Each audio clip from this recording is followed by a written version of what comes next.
After listening to the podcast, Growing Up in a Pandemic, How COVID is Affecting Children's Development, I was really able to connect the information presented in that podcast with my own classroom experience working in a VPK classroom in a Title I elementary school in the school district of Palm Beach County.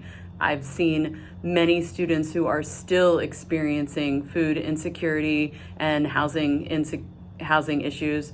2 out of the 20 students in my classroom this year were considered homeless at some point during the school year.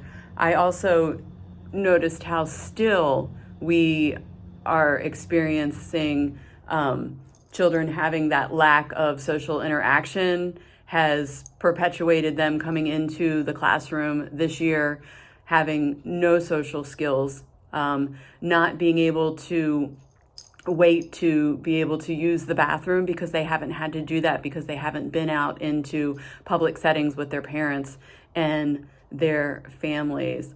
I've also further seen how the idea of them not being able to share at home or rather out in public, being with other children, has created this inability for them to share in the classroom and have these social skills coming into the classroom. So we really needed to work on that and build upon that.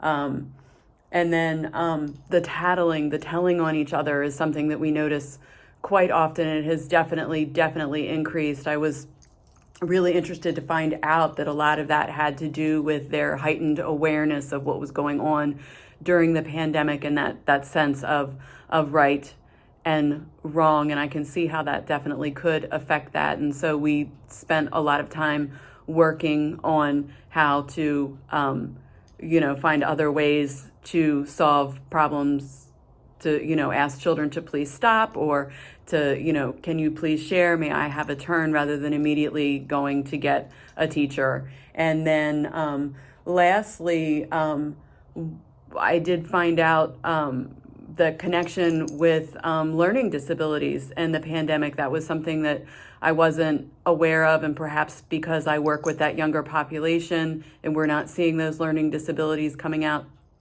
at this point, and certainly it's probably too early to say, but I'm really curious to find out more about what those learning disabilities are, what they project them to be, and to see how that will affect children that have gone through a pandemic.